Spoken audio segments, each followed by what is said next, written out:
Welcome, welcome, welcome everybody to the hippest trip on YouTube. That's right. You're about to get on that positivity train and it's not going to stop. It's going to roll through the station, but you're just on time to jump on like a hobo on the back. You can be a positivity hobo and come on in. Jump on in, jump on in. Anyway, thanks for joining me today. I know I'm a little late for the live show. I'm about a half hour behind, and I'm going to tell you why that is, because something has happened here a lot. and we'll talk about that, because I just got out of the shower. Apparently, like washing long hair is a real pain. I'm starting to sympathize with you ladies. I was out shoveling and shoveling and shoveling, and this snow was a lot. So when I got in, my head, because the hair keeps you warm while you shovel, so you don't really need a hat. You actually get too hot, but the hair becomes like salty and frozen at the same time. It's really weird. And so it took like 20 minutes to scrub this damn hair out and get it up and rolling. All right, I see some people. My Indian friend. Namaste, my friend, and I'm talking to you, Fun and Entertainment, Mr. Singh, and Jason B. Nice to see you, Pilgrim. What's happening, my man? Glad you guys could join us today. If you're coming in, I know people are going to be rolling in the next 10 minutes, but I am a little late because it is raining ice. I guess they call it sleet, but I don't know what the difference between ice, rain, and sleet is, but it is not cool. So what happened is it snowed really hard yesterday. I think about 7-8 inches, something like that. And the snowblower still doesn't work worth a damn. Kate's parents gave her a snowblower, but of course, like the oil and the gas and all the stuff wasn't. I guess it wasn't changed. I thought it was running fine, and then when I started it this winter, it did not run well. But now it's so cold I can't work on it. Everything's frozen out. So I'm shoveling. And it takes like 4 hours to move this snow. And I appreciate the exercise, but I'm fasting when I'm doing this stuff, so I'm pretty tired. And then my hair's frozen, and I had to go wash it to get it. So it's just like wet, and then it takes forever to dry. So it's been a heck of a morning here. And hey, thanks for stopping by, Marina. Thank you for swinging through. Are you? I was asking, are you from Italy or are you here in the States? Because you got a nice Italian name. I dig us. Italians got to stay together here. And then random. Thanks for coming in. And Annette, what's happening? What's happening? So yeah, basically, I really like the snow. Like I like living here. But I'm ill prepared. The house leaks. I have to constantly get up every single day and knock ice off, or the roof leaks. I thought I fixed it in the spring. Apparently, I didn't. I need a real roof. So I've got some work to do. I want to tough it out through the winter, and then in the spring I'm gonna work like a madman to finally fix this place. Hey, Paul L, what's happening, my man? Jason B, did I add fuel stabilizer? It's red. Yeah, I put something in called dry fuel. All right, so what happened is Kate's parents showed up and gave us their old snowblower.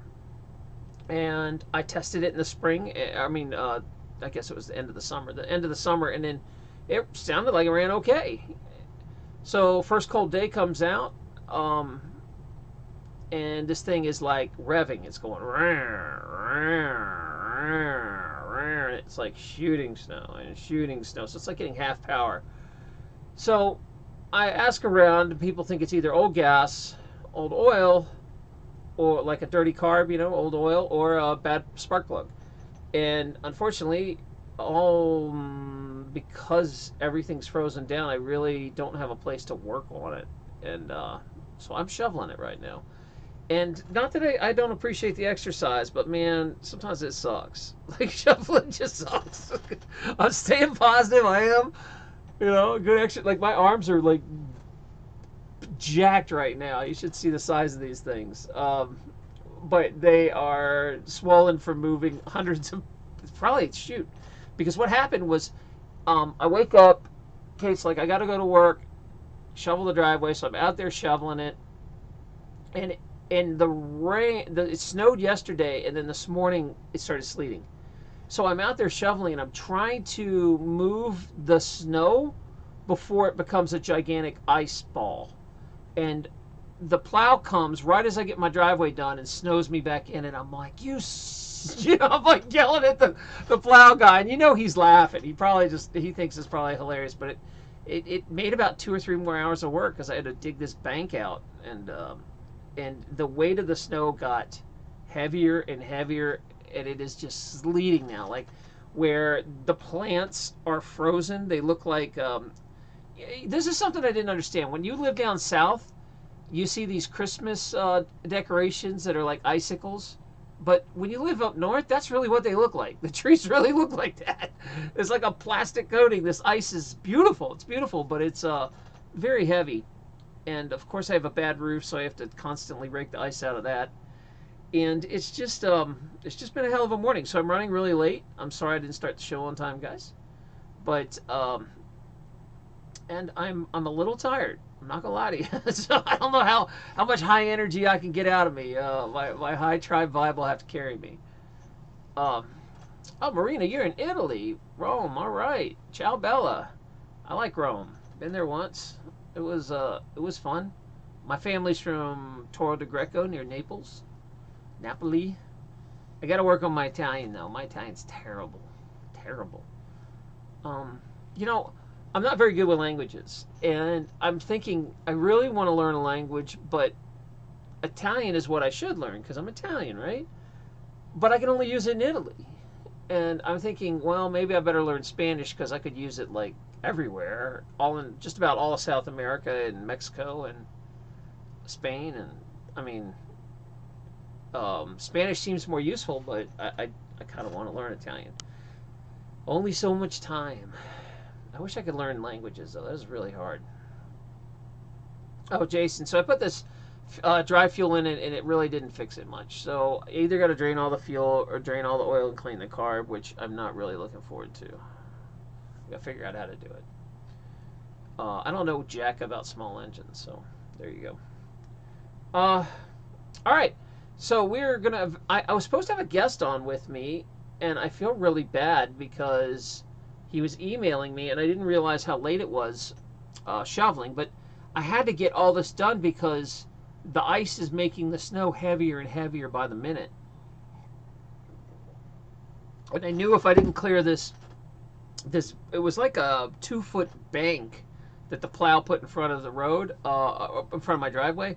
I knew that if I didn't clear that out now, that by nighttime it would be a solid block of 2-foot ice, and I don't know how the hell I would have moved it. So I just had to stay out and get it done until it happened. So there you go. Sorry about that, guys. And then my guest was emailing me and be like, "Hey man, are we going? We going?" And then I got home like 10-20 minutes too late, and I don't know where James is now. So James Cox, if you're listening, come on in, buddy. I'd love to have you on. So, don't underestimate the weight of snow on any kind of roof. Yeah, I've been raking the edges the best I can get, but it's the ice, man. It's turning to ice is the problem. Although, the snow on the roof actually insulates pretty good. The heater's coming on a little less, so that's been nice. So this is tips for all you guys living up north. Like, it's very romantic. Like, snow is beautiful when you wake up in the morning if you got nowhere to go. If you don't have to deal with digging your car out or any of that, snow's awesome. Or if you have a good house. I've lived in a good property before where, it was like a high pitch on the roof, and I never had to get out and rake it. It just fell off. So I'll have to do that.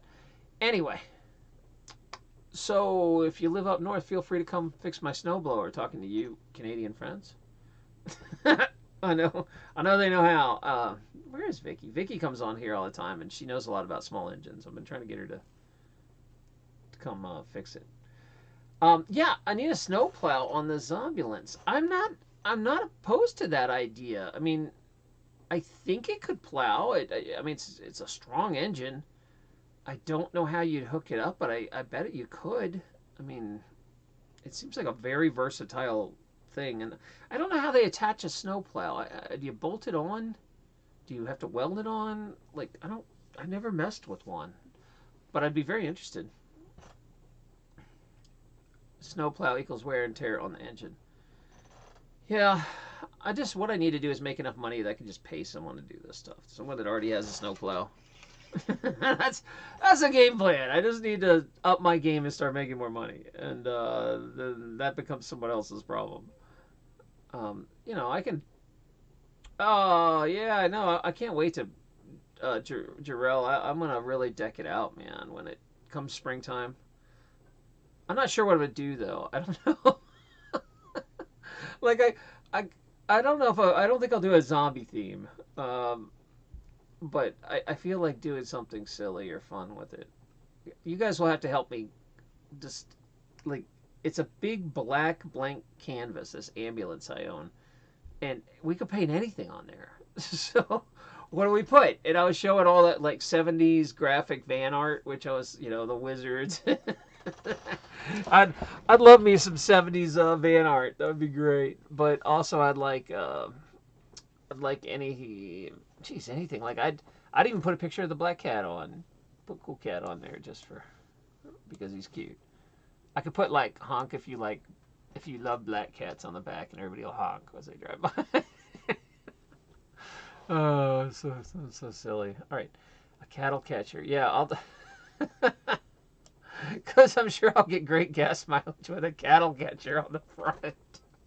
So if you don't know what he's talking about, like when you ever watch those movies with the zombie movies where they have like a giant plow, the thing that's in front of a train that's like pointy, and it's a piece of metal that knocks cows out of the way, the cow catcher. Oh boy. And then to think that someone had to invent that because of cows, that's horrible. It's so bad that, like, oh, cows on the, guess can't stop the train. A triangle thingy. Thank you. Yeah. Very technical, John. All right. Oh, I know. Poor cows. I don't even want to think about it. So let's talk about. I was supposed to have a guest on, and I don't know if I'm trying to give him a little time to catch up, but I don't know where he is yet. So I'm gonna kill a little time and just chat with you guys about snow, and then we'll talk about how to live with more gratitude, because I've been working on this. One of the big things I think about this existence is learning how to resist society and kind of be happy with what you have. And I know there's a lot of cultures like the Buddhist or something. They pretty much live on this idea of own nothing and let everything just kind of come and go, and that wanting and desire is a dangerous road. It leads you to negative places. That's tough because I live in this society and I like things. I like my computer. I want to play games. I like the internet. I'm not willing to go live in a cave. I don't want to, unless I have to. But how do you be happy with what you have, but not be like completely a drifter? And that's weird, because say you just don't have any goals, or you're just living for the moment, and you're drifting in life. Some people are very happy doing that, experiencing everything. I feel like I'm here to do something, or I'm gonna have to keep coming back and doing it again. So I do need to have some sort of at least loose goals that I can move myself forward with. But how do you keep that in balance where you don't become wanty? I want everything. I want a bigger house. I want a bigger car. I want better kids. I want a hotter wife. Like what? How do you not fall into that wanty, trap, but still have goals that move you forward? What's going to motivate you and what's going to excite you to get you to go do stuff? So that's a tough balance, right? Because there was a time where if you go back and watch it where I'm really like upset in my life and I'm like, screw it, I'm done doing goals, I'm just going to drift and enjoy it. I did that, but I found out it didn't move me forward, and I wasn't really that happy doing that.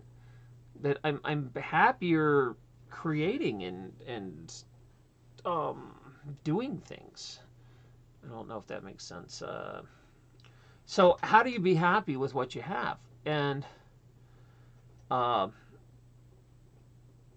some people were like, yeah, I'd be happy with food, internet, and God. Like, I love how how I get food and I get God, but I don't. Like how we always slip in internet. It's like, I really want to live off grid in a cave with internet. You know? Like none of us, we're all so dependent on internet. It's ridiculous. We're all so addicted to the internet. It's so sad that I can't even imagine my life without it. How did I exist without the internet?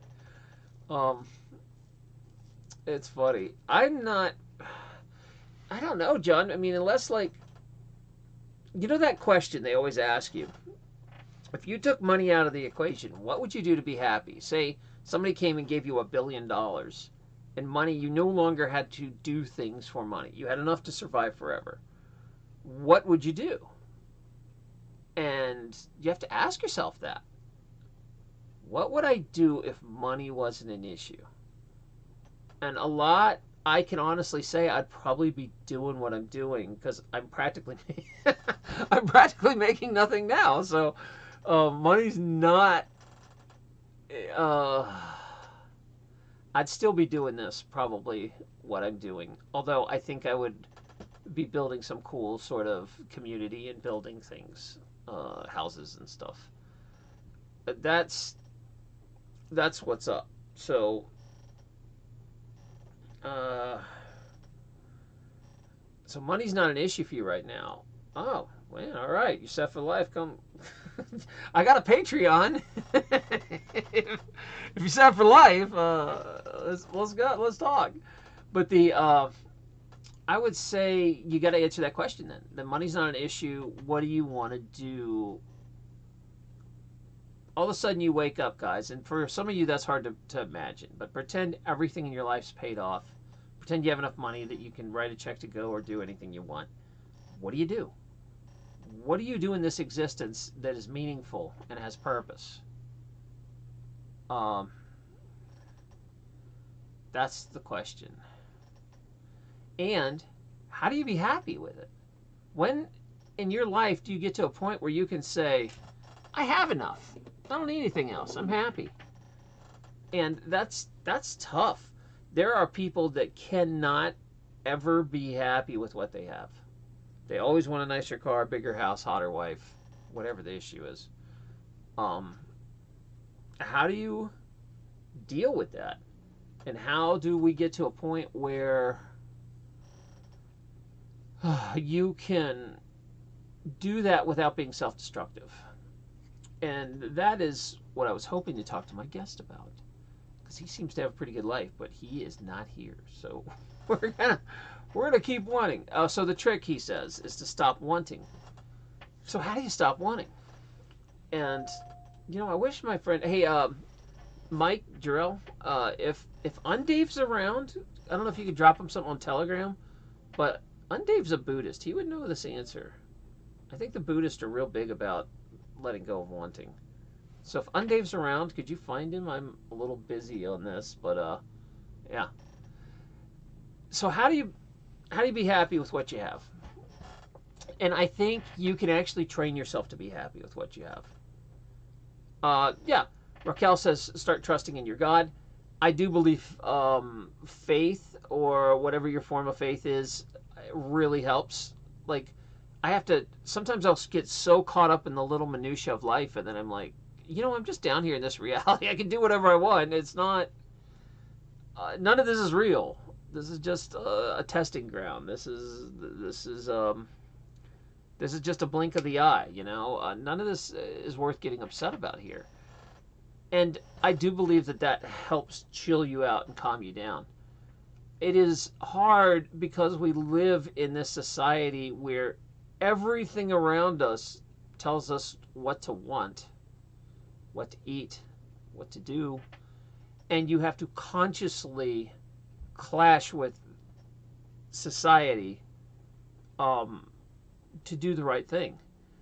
It is part of this test here that society has set up, and it is completely opposite of the truth. Just about everything you learn out there as common knowledge is a lie. And what people want is distractions and traps. And you have to really make an effort not to get sucked up into that trap, to really find out what is important in life and enjoy yourself. So it's kind of sucks because, in a way, because I feel like that we've removed ourselves so far out of society. like I already live on the fringe of society, and I keep going further away because I get so upset that I know people laugh and stuff, but I'm serious when I say I don't even look at the news. I don't keep up with anything current. If my friend Mike doesn't send me clips, I don't know what's going on. Like, I don't pay any attention, and I'm a lot happier, and I'm trying to be happy with what I have, because I know I bitch about where I live and then I'd like more money because I'm used to a nicer lifestyle. But there are times where it's stressful, and I guess that's part of the test. You know, getting out at 2 in the morning and scraping some ice jam off your roof so you have a ceiling in the morning. You know, that's part of my test. You know, that's part of my existence, and I have to learn how to be happy with that, and I have to be okay with that. Things are hard here. They're supposed to be hard sometimes. If everything was given to you on a silver platter, what's the lesson? And I think that comes back to the want of, usually the things I want are just to make my life easier. Like, I'd like a nicer house that doesn't leak. You know, I'd like a snowblower that works. You know, like things that would make my life easier, but I can live without them, and I got to be grateful for what I have. And I think a trip to like a third world country wakes you up. I went to India for a while, and I saw some really broke people there, and it makes you go, damn, man, I got it pretty good, you know. Or you talk to somebody who is terminal and they know they're dying, you know, I got it pretty good. And everything looks, we get so caught in the minutia that, you know, you're in a relationship that's not so good, and it drains the soul out of you. It drains the life out of you. You know, you're with somebody out of convenience, and you're with, you know, I've done that a few times in my life, where you're with someone just straight up for convenience, and it's okay, and it bothers you, but eventually it gets so stressful, and it kind of eats you up when you're in a bad relationship, that kind of thing. But then I have to step back and go, damn, you know, there's people out there that their husbands are in prison. You know, there's people out there that's they're with somebody who's dying. You know, I guess I need to stop worrying about all these little petty things that piss me off, and I have to learn how to be grateful for what I have at this point. All right, let's see what you guys are saying, because I'm not trying to ignore you. I just sometimes get on a soapbox.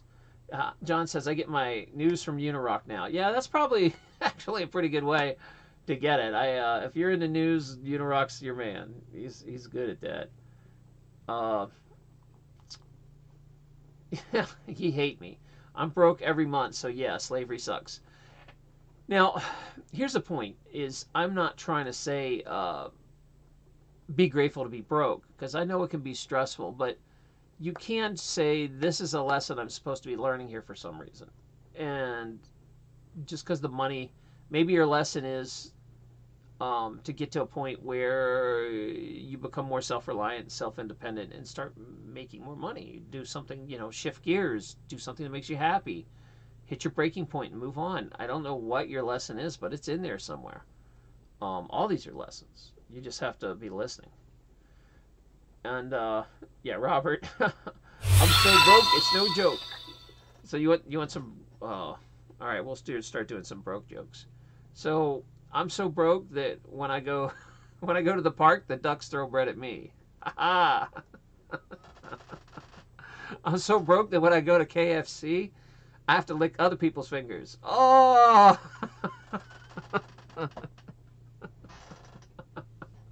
I'm so broke that that when I heard about the Last Supper, I thought they were taking away my welfare card. Oh! All right. Okay, I had to lighten the talk there. Oh man. Okay. We'll come up with more I'm so broke jokes later.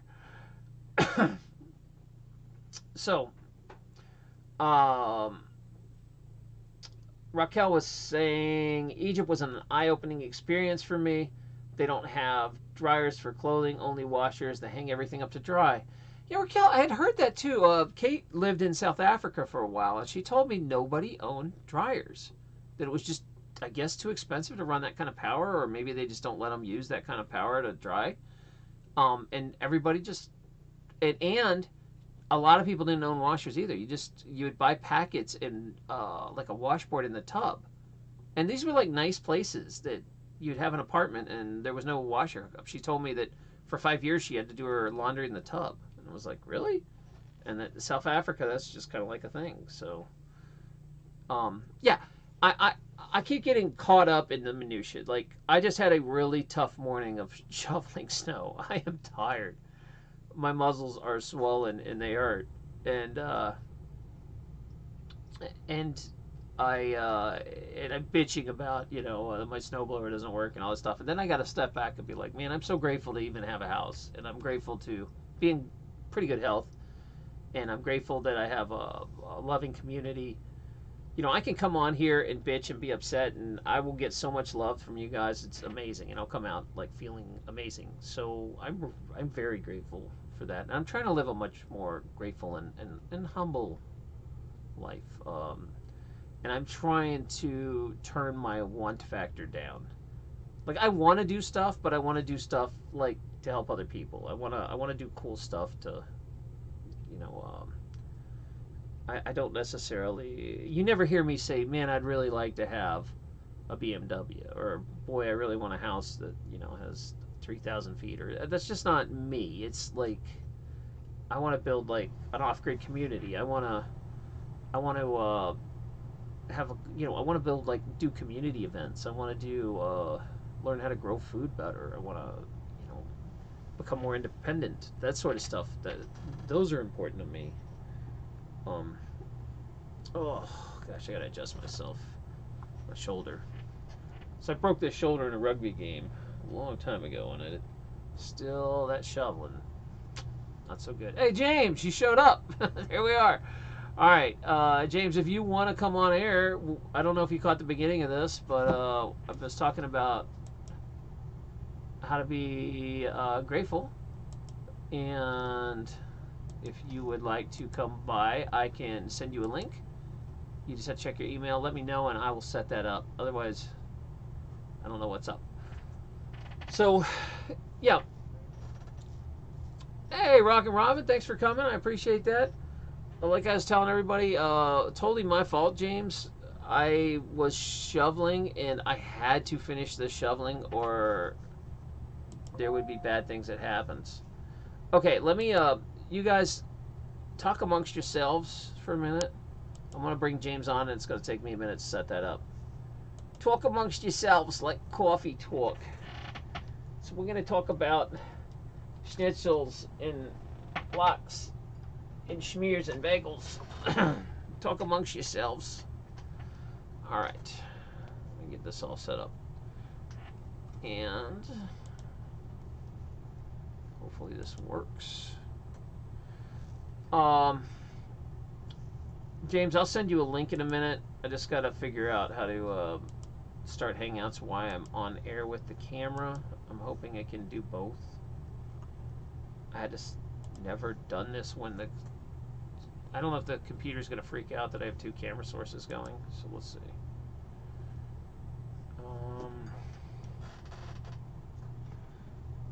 Copy link. Okay. Let me see. Yeah, it's going to freak out because I have both cameras running. You guys, I'm going to disappear for 1 sec, but I'll be right back. Same bat channel, same bat time.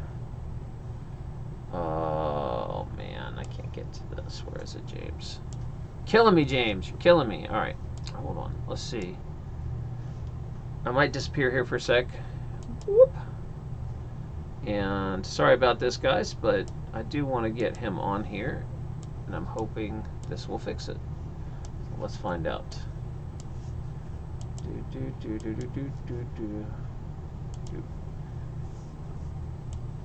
Go ahead and pontificate and look at that beautiful tree. Yeah, go ahead and make some I'm broke jokes, because I ran through the 3 or 4 I knew. I gotta think of some more. Like,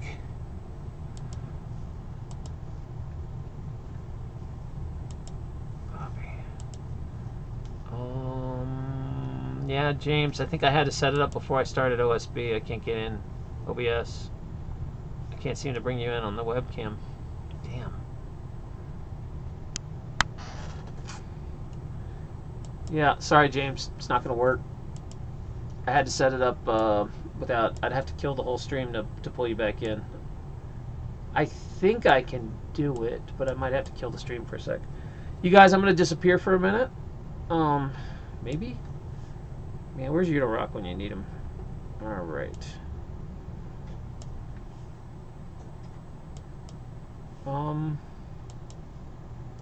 You know what, James? I'm going to send you this link, and maybe you will show up. Hold on. Copy. Before I do this, sorry guys if you're joining us, there's technical difficulties, because we didn't start the right way.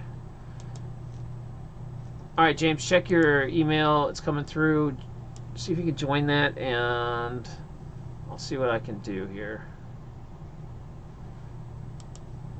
I think I can at least get you on, and then I'll have to jump back and forth between the camera.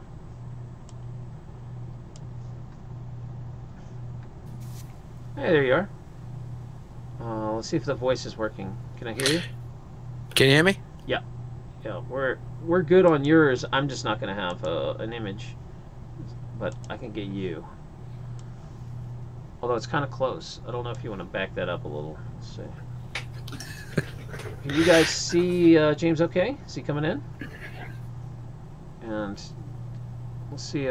James, can you move a little to the left? You're right. You're right. There you go. A little more. You're off. Yeah, there you go. Towards your microphone. Okay. Let's see. Everybody here, James, can you guys give us a sound check? 1, 2. Can you hear me? I hear you fine. Can you hear us? I can hear you, yeah. Okay. All right. Okay. We'll just do it this way. I can jump you back and forth. Okay, so the guys, if you don't know James Cox, James has a YouTube channel. James, go ahead and tell the audience what you do a little bit, and then we'll catch up onto the topic. I don't know how much you heard or what. So. Okay, I've just got here because, like, you know, obviously the miscommunication of me checking well, it's my fault too. Checking my email and stuff, and you know, getting back to you. But and plus, you know, with it being like Christmas time, been doing a lot of running around because I'll get into it in a minute. The Christmas tradition from England. So yeah, I want to hear about it. So just remind me of that, because like I may forget. But it's something that's delicious. Anyway, so yeah, my channel when I originally came onto YouTube was basically talking about freedoms. I'm an anarchist, as Taryn knows, and I used to do what they call jury nullification outreach. And what that entails is going and standing outside courthouses and arranging meetings with groups and informing them either via brochure or a slideshow, and standing up there talking about it, about a tradition that goes way, way back, that when you sit on a jury, you have the right to not only to judge the facts of the case, but the law itself, and if the law is, you know, a bad law or not. You know, it's become so corrupt, the justice or the injustice, we'll call it the injustice system, because that's what it is, that basically peaceful people, a lot of them end up in cages and they've harmed nobody. You know, I mean, just for merely owning a plant, you know, that's just one, you know, idea of what I'm talking about. The other one is, like, if you want to protect yourself and you're carrying a gun, and the place where you live, the piece of land that you live, you know, the people there decide that you have to have a, you know, magical piece of plastic with your photograph on it and things like that, you know, you could be kidnapped and caged for that. Yeah. So the idea was to educate people that you as an individual, the most powerfulest thing that you can ever do is veto bad laws. And you do that by that when you get the chance to sit on a jury, try and get on the jury. And if you think that it's a bad law or the person has not committed any crime, if there is no victim, then there is no crime. So you have the right to vote your conscience and say not guilty. And it doesn't matter whether the other 11 people on the jury disagree with you. You just sit there and say, hey, listen, we can argue this till the cows come home. This guy's not guilty. You don't even have to give a reason. Or if you want to give an easy cop-out reason, just say, well, I don't think the state prosecutor argued his case good enough. You know, I think I'm going to vote not guilty, and we can sit here till the cows come home. I'm not changing my mind. So basically what you need to do is we need to go out there and we need to tell the judge that we've got a hung jury. Now, at that point, they have to set the victim, because that's what the majority of these people are. They get brought to court for victimless crimes. They're the victim, free, and then the state then has to make a decision whether they're going to prosecute, right, you know, have a retrial. Let me jump in here. A lot of the times they don't do it, huh? Let me jump in for 1 sec, because we're losing some people in the chat. I'm watching it here. Basically, James is he was an anarchist, a liberty activist. We go back in that world where he was doing something called FIJA outreach, which is jury nullification. What he's talking about. That's why he's saying the channel started that way. It's a very proactive way to nullify bad laws. So if there's bad laws that shouldn't be followed, this gives the jury to nullify, and James is going to tell us a lot more about that. But there's some pretty historic things, like it's kind of how they got rid of slavery in the U.S. or bad alcohol laws. Even though some politician puts down words on a paper that says you can't do this, his friends and neighbors won't convict him. So go ahead and pick that up, James. I think we just lost a few people there, so this isn't an anarchist crowd. This is, so go ahead. Okay. All right, so yeah, you just asked me the question about how my about my channel and what it's all about. Now, since then, you know, I've kind of gone in all different directions, doing all different kinds of things, trying to make like movies, kind of like, I don't know, a gonzo filmmaker, but it's more of a variety channel. I'm willing to discuss or do anything on my channel. Even if it's just like silly things, like making silly videos. Like I did one on, flat Earth. I did one on binoculars, just just like gimmicky, silly, silly things.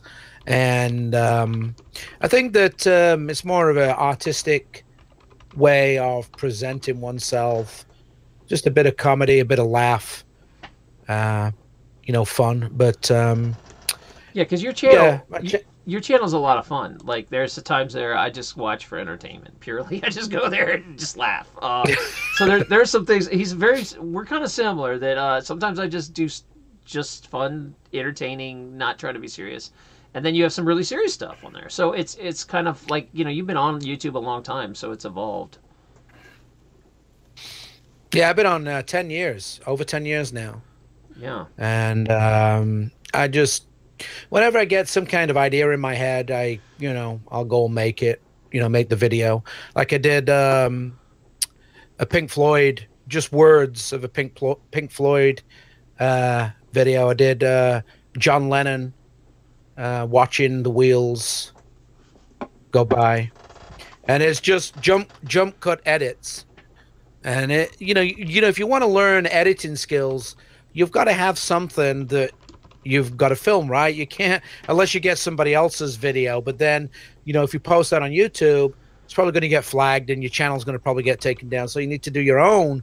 You need to, video your own stuff and edit it. So it was just me just messing around with my video editing skills, and then I made a short film called Body. That's on my channel. I never got to finish that, but so it's kind of like 3/4 done. That's a short. I always wanted to make. I should pick your brain on that, because I wrote some books back in the day, and I always was thinking, man, it'd be really neat to be able to make one of these into like a short film, and it's just so much work. I looked into it and I was like, oh my god, I got to hire actors. How do I deal with that? And how do I get sets? And it's just too much. It's too much. Yeah. That is hiring the actors. If you've got no money, obviously, or very little money, that can be problematic. But there are people out there that will, if you go on Craigslist, that want something, to put in their portfolio. So there are people that will come and do it for free because they want to get established. They want to, just for the credits, and if you're going to put it on IMDb, the name's going to be on there also. So it's something that they can move on with. Excuse me. The other problem is the logistics. So in Body, that started off where it was somebody rolling up to somebody's house in a car and then knocking on the door and going inside. And I had to rewrite that because I'm like, okay, well, whose house am I going to use? Yeah, for this? So now it starts as a guy's driving his car, pulls out his cell phone, and has a phone call conversation with the other two parties that go on this venture with him. So that kind of cut down the the logistics of a place. And then where I live, I'm surrounded by woods, and I found a great spot to actually film this. And other than the people that acted in it using their cars, we just shot it to where it was at. Yeah. But it's on there. It's on my channel, Body, it's called. And all right. Well, you guys go check that out. But let's start steering this to the topic at hand in a minute. But I am curious, before we dive into that, how do UK people celebrate Christmas in America? You said there's a whole story about that. Go ahead and tell us what is going on in your life today. Okay, so the reason why I've been so busy, like over the last day or two, was that I had to run around and get ingredients for mince pies. I don't know. Have you heard of mince pies? I've heard of mince meat pies, but I don't know what it is. Yeah, mincemeat originally did have meat in it, but now it doesn't. It's just mainly fruit. Oh. But real mincemeat has all kinds of liquor in it. It has brandy, and it has port in it. And so you make the mincemeat, and then once you made the mincemeat, you make the pastry, and then you put the mincemeat, which is not meat, It's like I said, it's cranberries, raisins, all kinds of fruit goes into this. We call them fruitcakes here. Is that what they're called? I don't know. It sounds a lot like a fruitcake, but you guys have liquor, right? There's liquor that goes into it. Yeah. And of course, obviously, when it cooks in the oven, alcohol, as you know, at temperatures burns off, so you don't actually have that much alcohol. Is it actually a pie? Does it have a crust, or is it like like our fruitcakes are just blocks of fruit? There's no crust. Is that what it is? No, there's a crust. There's a pastry. There's a pastry. Yeah, there's a pastry around the bottom, and some people just put like a lattice, over the top, or some people actually put a full, pie crust on it with a little slit in the top, obviously. My mother used to make these all the time, and they're very delicious. And anybody that's been to England around Christmas time, that's tried these, they especially Americans, they're like, where can I get these from? And I bumped into a few people that are now friends that have been to Europe, that have tried these, that, always talk about it when I, bump into them. And so yeah, it's a delicious like dessert, and you could put cream on them, or you can just eat them, and they're delicious. So if you ever can get your hands on some, especially home-baked ones, that's what I've been running around for, because there's a lot of ingredients that go into them. And I'm not actually cooking them, baking them. My girlfriend is, Janine. She's going to be making them. Yeah, Tracy in chat says that her mom takes 3 months and pours alcohol in it weekly. Yep. That's a commitment right there, man. So, all right.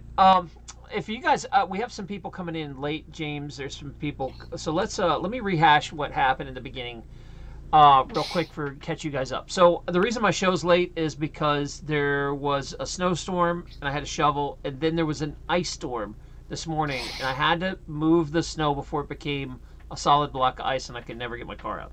So I was really just exhausted and bummed out because the snow blowers aren't working, the roof's leaking, all this stuff, and I'm like, I need to be grateful for what I have.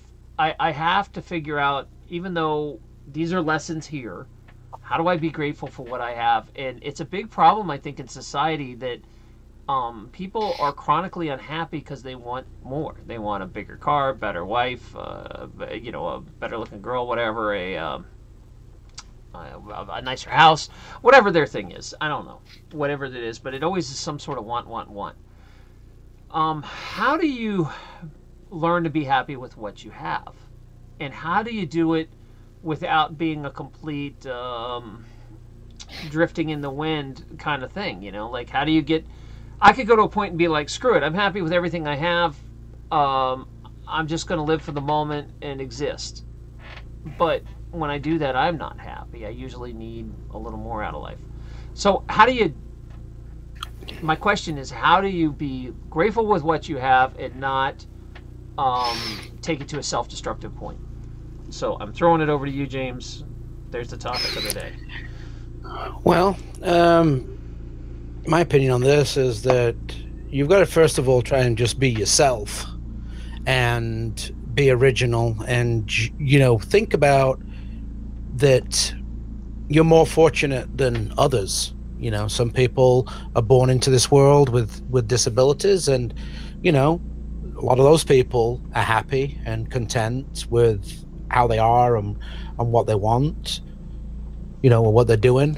I think that we've become so disconnected from nature, and I think that if some people that live in cities were to get out of the city and go and walk around in nature for a few hours, they might start to feel that, especially if they do this like once or twice a week, every week, they might start to feel that reconnection.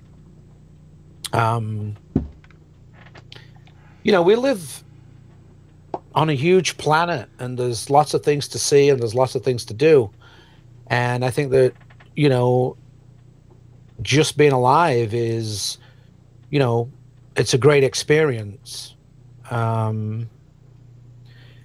The other thing is be grateful for the ones that are around you that, you know, that you've got in your life, because nothing lasts forever, right? Your parents, everything dies, right? So you got to like look at that and think, you know, one day I'm not going to be here, or maybe I am, depending on what your belief systems are.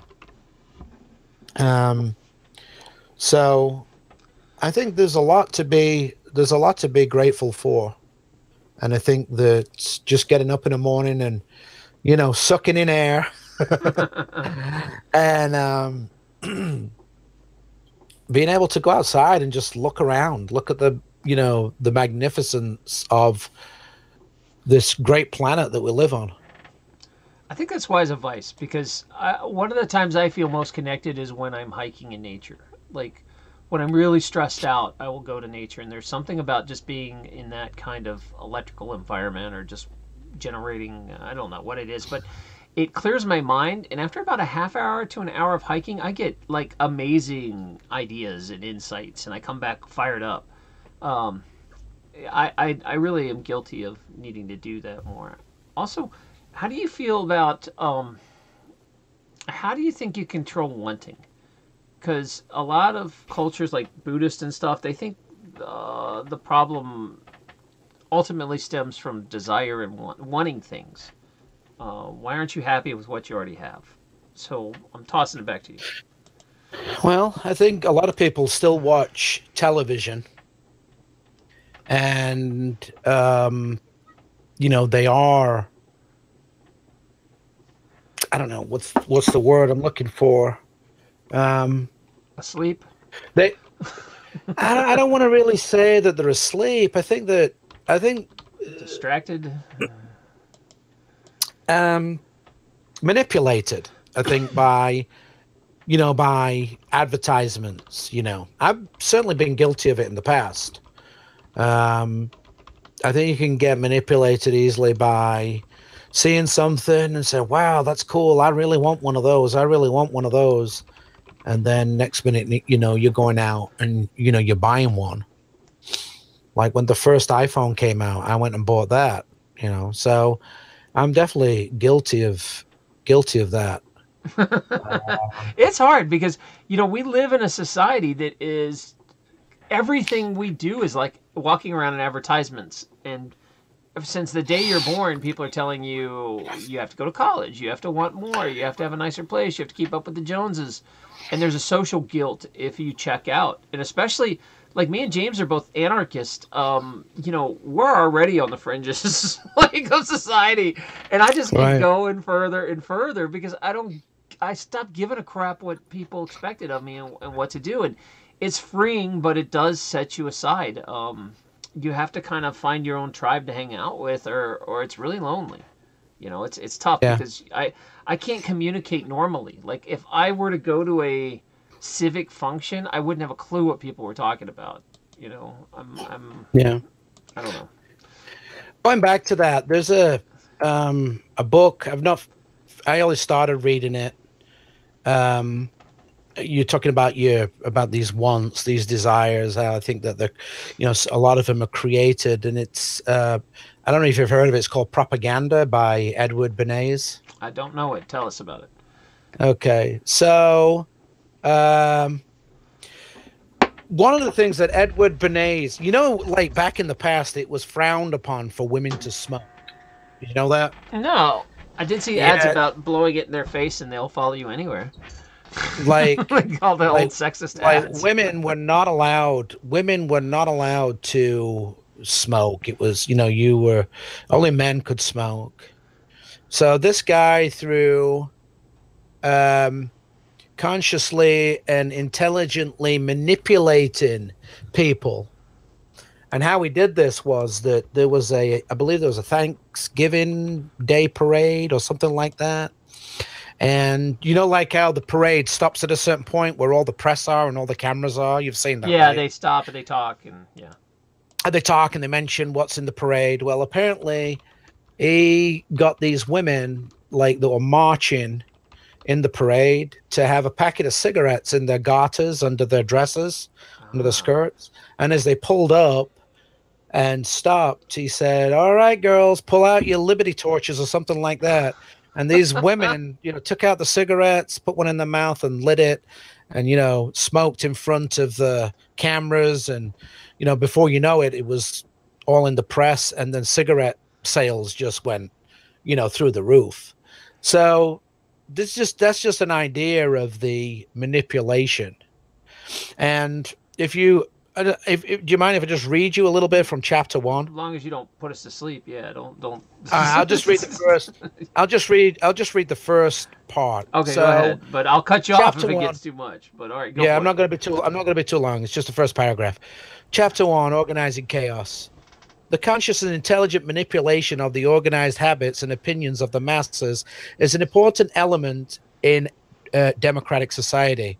Those who manipulate this unseen mechanism of society constitute an invisible government, which is the true ruling power of our country. And I'll stop right there. Yeah. And it's funny how that's kind of changed now. I was just watching this whole thing about how celebrities get paid to tweet products as if it was like their real life, that they're paying the Kardashians something like $200,000 to tweet some vitamin drink, and and they're trying to pretend like that they're at the gym with this vitamin drink, and it's all the same old techniques just repackaged, like you're saying, where the girls smoke cigarettes in front of the camera, and now it's like they send out tweets, and yeah, it hasn't stopped. We're still being manipulated. Yeah, and people don't think about the situation, and you can find yourself falling into these same traps. I do sometimes, and then I have to nah, you don't need that. You don't need that in your life.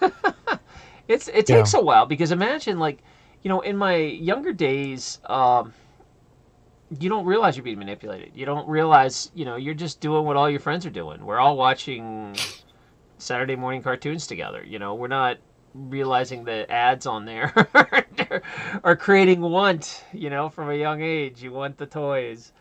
And it's very easy to get sucked in. And it's especially easy because, a person wants to be accepted by a social group. And it's really easy to go along. And I remember when I was practicing chiropractic, and people used to come in, and you want patients to like you, and they would always want to talk NASCAR with me, and I'd be like, I don't know crap about NASCAR, but I would just be like, hey, how's our racer doing? And they would always just say, oh man, he got sideswiped, whatever. And it was stuff I just don't care about at all. I don't care about NASCAR, but but I had to pretend in order for people to like me and come to my practice. And it was like very chameleon-like kind of fake, that you just turn into what people want you to be. Where these days, I wouldn't ever do that now. But back then, you're young, and I guess the self-confidence isn't there, or it paid off though, because when people like you, you do well in business. Yeah. I used to go to a chiropractor down in Florida when I lived down there. And this guy was like all well built and everything, worked out at the gym. And he had two other guys that worked for him. One was, tall and skinny, and the other one was, short and stout. But everybody that came in wanted to be, and this guy actually owned the chiropractic clinic. They wanted to go to him because I guess he had this charisma. It was kind of like that. What's that motivational guy? Tony Robbins. Tony Robbins, yeah, that's what he reminded me of. Yeah. And cult of personality. He had this personality, this charisma, this charm that after talking to somebody saying, well, we need to get you in for some more treatments. I think you need to be having at least, 3 sessions a week so we can get you out of this mess.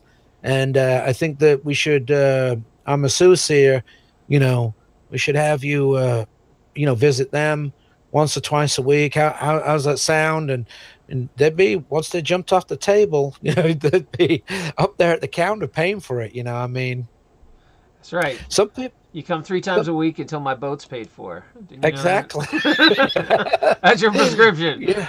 No, there are some. To be fair, there are some patients that are really messed up that you have to do that, but not everybody. There's some chiropractors that do it to everybody. Yeah. Yeah. I don't know. But then the other two guys, one of them, I used to like going to him better than the Tony Robbins guy because he used to spend more time on me. This guy, who I'm talking about, the Tony Robbins guy, he was like, get you on there, crack, crack, crack. All right, yeah, we need to get you in more, blah, blah, blah. You weren't even on the table for 5 minutes. And do you get what I'm saying? But the other guy, he would take time and he would, you'd be on the table for 20, 30 minutes while he manipulated you, your joints and stuff. And he'd be talking to you, and stuff. Anyway, he went his own way, but he didn't make it. I guess because, he was trying to do what's right and take time with his patients rather than just be, quick in and quick out. But, each to their own. Different people have different ways of doing business. And I guess if you want to get, if you want to get as many people in as possible, that's quick money for them. Yeah, that's the thing, and people don't realize is, and this is true with most doctors, is you have to see a lot of patients to pay the overhead and the bills. If you spend an hour per patient, you're going to go bankrupt and out of business real quick. And that's probably maybe that guy, that's what happened to him. Now you can do that, but then you have to charge an hour of your time. So it's going to be, $400 to $500 for me to spend an adjustment on you, instead of $50 where you're in there for 5 minutes. So it's all relative. There are people that do concierge practices where you pay a high amount, but you get a doctor that'll sit and listen to you for an hour. And I think that'll probably be what happens with the future is you'll pay for, you want that kind of service. Yeah. So what do you think as far as how do you start unprogramming yourself a little? How do you not be so manipulated? What advice do you give people? Well, I start watching television and I don't listen to the radio in the car anymore. I just, if I go anywhere, I don't actually even play music. I just enjoy what I'm seeing around me, But I think that by turning the TV off, not having a TV, if I want to know anything, what's going on, obviously I use the internet. I use my own mind to decide what it is I want to look at. So TV, that's a no-no. I haven't watched TV properly since I think around about 2008, and then 2010 just totally cut it out of my life. Now that's not to say that I don't watch movies for entertainment. I do.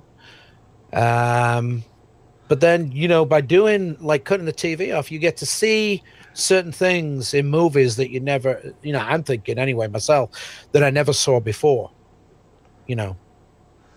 It's weird because I was a cord cutter, but I still watch a lot of Netflix, or I still watch stuff, but I'm very tolerant. I'm not tolerant to really negative stuff. Like I used to really like scary movies. I don't really watch that stuff anymore. I don't watch, I don't watch much. I never watch live TV. Like live TV is offensive to me. Like commercials and all the prop. Like I will go to my parents' house and they still have like cable where they watch the Today Show in the morning and there's all these drug ads and I'm like, oh my gosh, how do you guys watch this stuff?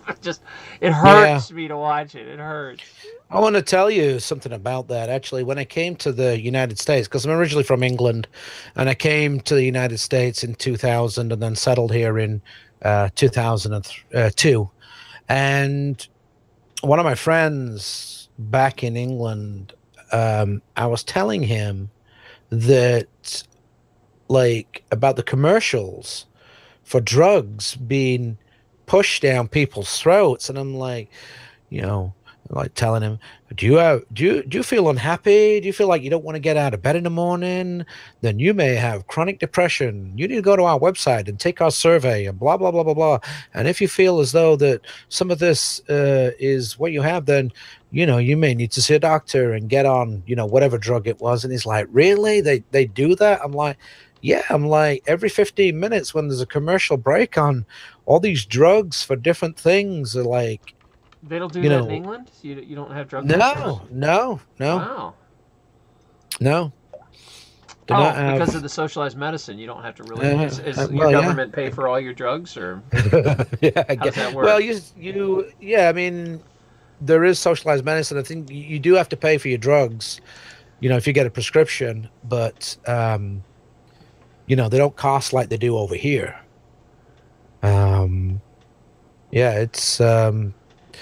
It's highly, in my opinion, over here with the drugs on TV. It's highly, manipulative. Yeah. Compared to the UK, I mean. There's a lot of. It's so ridiculous now, though. But I am glad, like I said, that there's a whole generation. I don't know anyone that is under 40 that still has like cable. They just basically pick and choose what they want off Netflix or the internet, or they did Kodi or the BitTorrent or whatever. There's this big push that like my brother's kids are 11 and 12 and they've never seen a commercial. He's never let them watch live TV. Everything is like downloaded cartoons or whatever. And there's a whole generations coming up that the younger generations are so much more savvy. You put a advertisement and they just run. They won't listen to it. They'll skip the ad. They're much harder to sell to. You have to do basically it's going to be like YouTube selling, where somebody on YouTube that they really like, PewDiePie or whatever, is like, hey, I really dig this product, and that's like what works now compared to just random commercials that cut in and barrage you. I think advertising is going to drastically change the next 10 years. Oh yeah, I mean, I think that the TV companies know that live programming is not as popular as what it used to be, and that's why you're seeing a lot of these shows now being on the internet, and they're making it also so that if you miss a show, obviously the episode's there, you can go back and watch what episode you've missed. So there's no like, oh, I've got to be home by a certain time because this TV show is on, and it doesn't repeat until so and so, but unfortunately I work that night, so I'm never going to get to see it. You know what I mean? Now you can, unless you record it obviously, but now it's all, some of the shows are recorded and you don't even have to worry about that. You can just go and watch whatever. So I think with advertisement, people have ad blocker now, so ad blocker plus.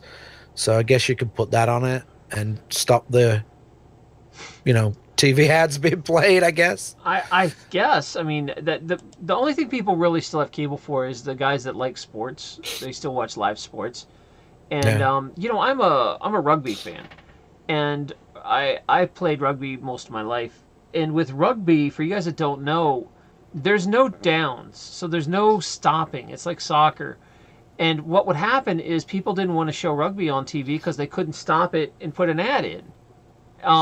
So what they had to do is get creative and like roll ads in the background, or they put ads all over, where the guys are running. You see ads in the background for Vodafone or whatever.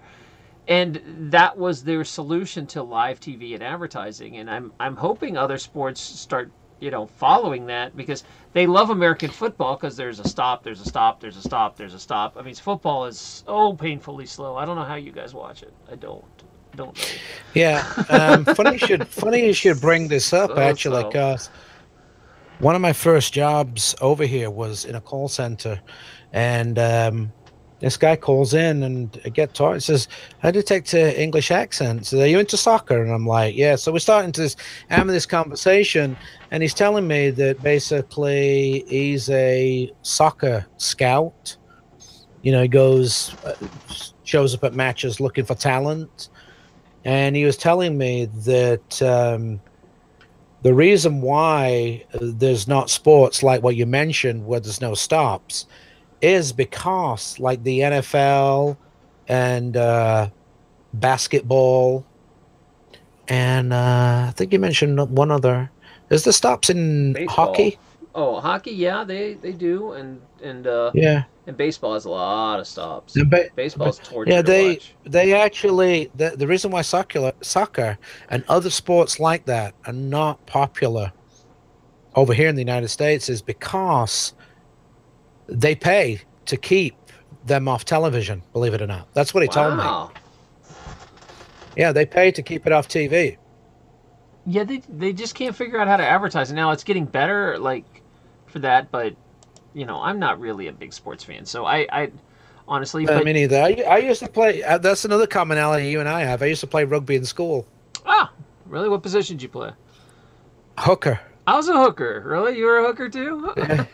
Well, yeah. I ate my way into the pack. I started out as a wing, as a scrawny little wing, and then I moved into scrum half and then hooker. I used to hate it when used to play people that were big and like knee in the face, and it was always the hooker that got it. Yeah, always. And your toes would get just destroyed when you're hooking the ball.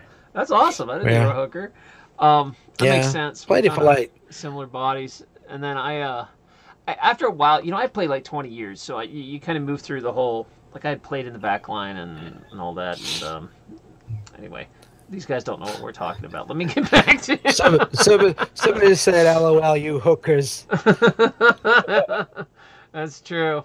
Yeah. It's a good origin story. That is a real position for you non-rugby people. You hook the ball with your feet. You're a hooker. Yeah. It's not that kind of hooker. Oh man, how did we get into sports? Oh, because we were talking about how the only reason people have TV is live. You know, there's still some sport heads out there, and that is moving. You can do things like there's something called Kodi. There's something where you can kind of like get live TV through international feeds, but it's not that great. I mean, I don't know how they're going to do live feeds without commercials, except to take. Like I said, like how rugby's figured it out, soccer's figured it out. I don't know.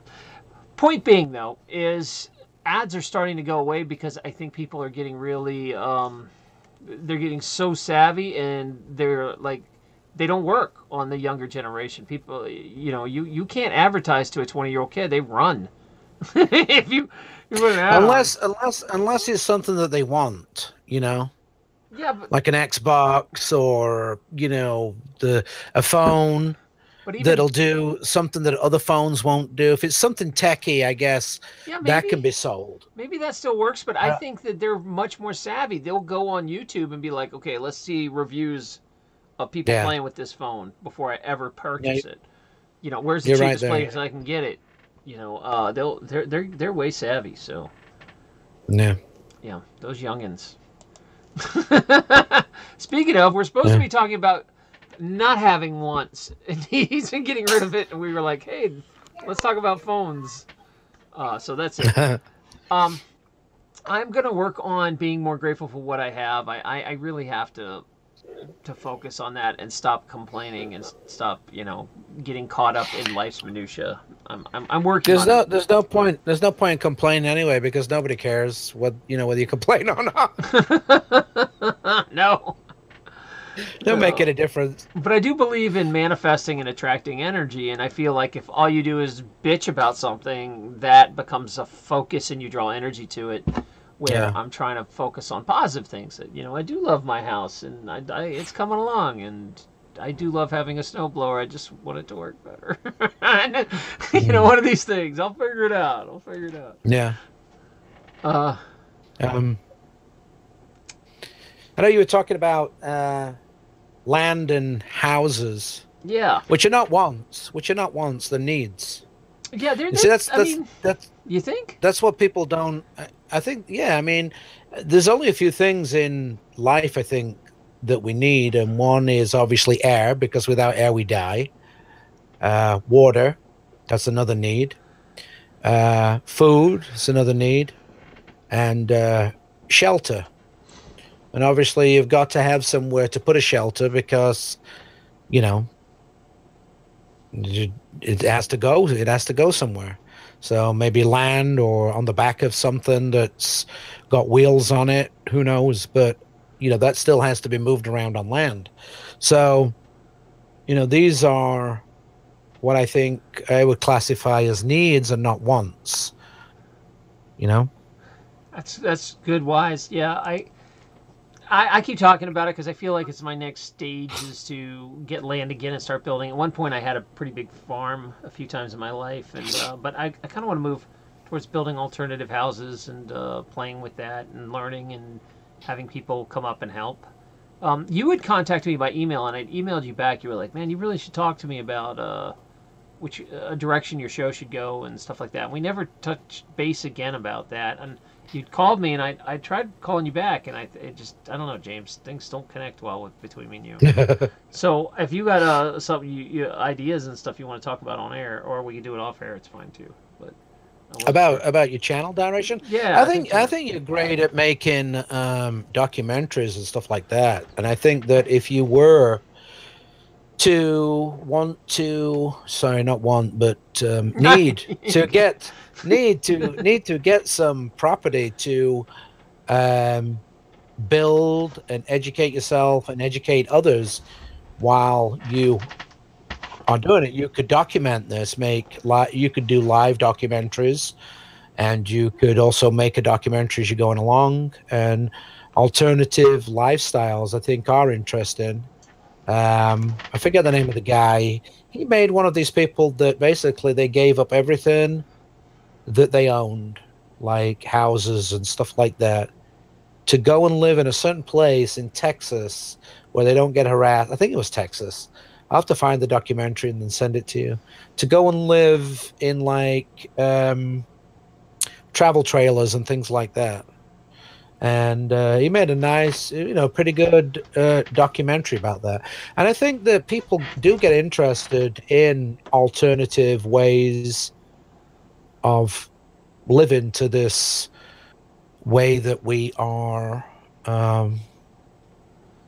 accustomed to living.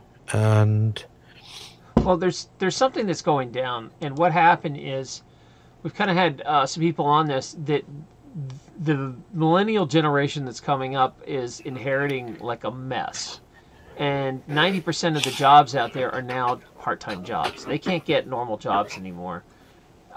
It's very difficult, and the idea of normal jobs are going away as well. I mean, the society's changing, everything's changing, and that the culture is adapting, and they're saying, well, if I want to be independent, I have to live as cheap as I can and as minimalistic and, maybe shift. And so there's all these people now that are downsizing instead of upsizing. And it's becoming cool. And it's becoming like the thing to do. And I think it's kind of healthy too, is because, I grew up as a 70s, 80s kid where it was the me generation of how big of a house and how many cars can you own? The guy at who dies with the most toys wins. And this newer push is all about, how simple can you live? And I think it's a healthy push, but it is out of necessity because their options are not what the options of my generation were. What do you think about all that? Yeah, I mean, there's just this society, is that what you want to call it? More and more laws have been brought in. There's more and more restricted, especially in certain places, in certain areas. You can't do certain things that previous generations used to be able to do. And obviously things cost more money, but the standard of living, as it comes to, like you just touched on, the amount of jobs and what people get paid, it's not up there with it.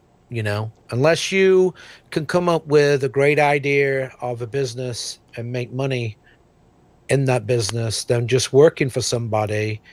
You know, it's going to could be tough to get by, you know, living paycheck to paycheck. But I think that there are people out there. Well, I know that there are people out there. I think there was one place I was looking at.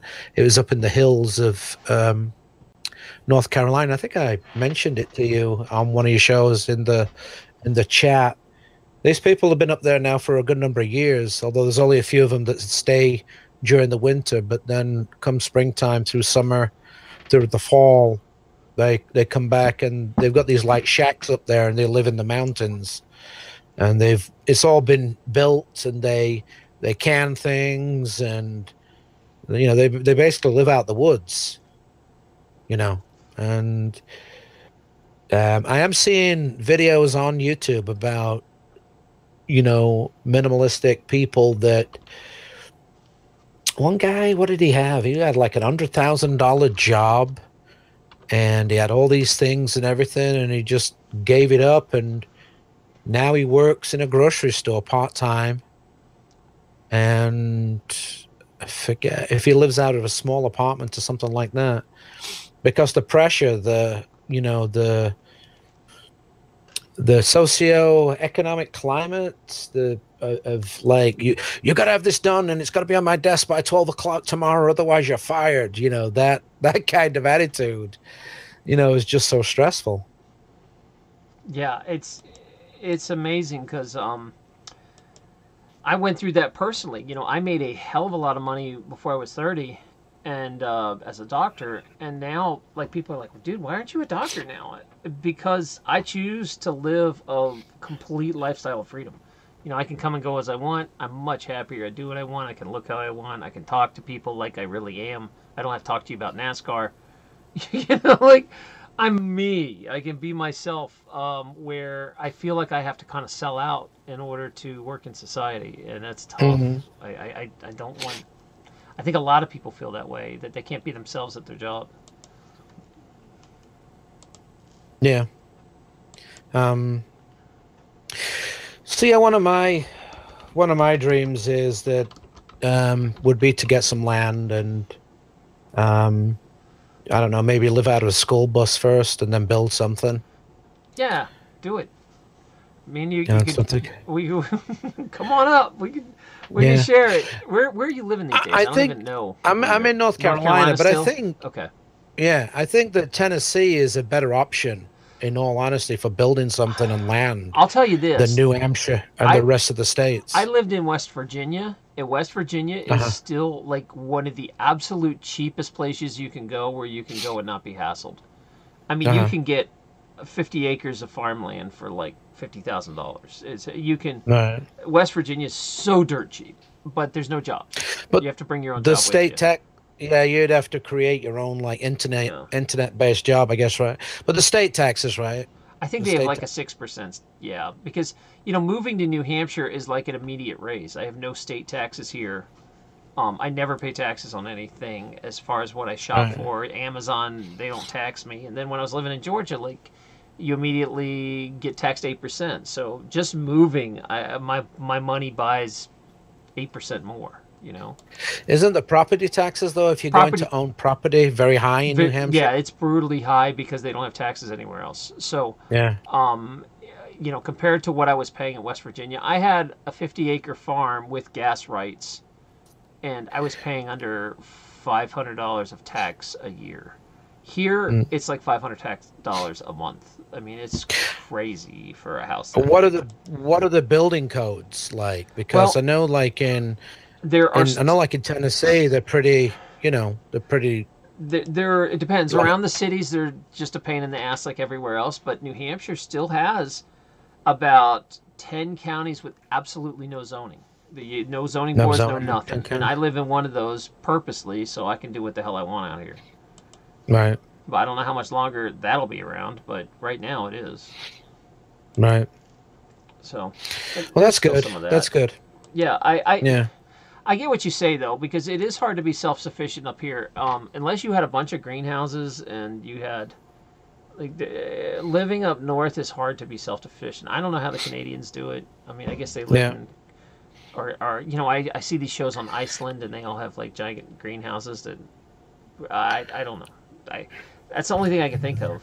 Like how else do you survive here without, because you know you go down south, you can kind of weather it out, but here you have to constantly deal with heat.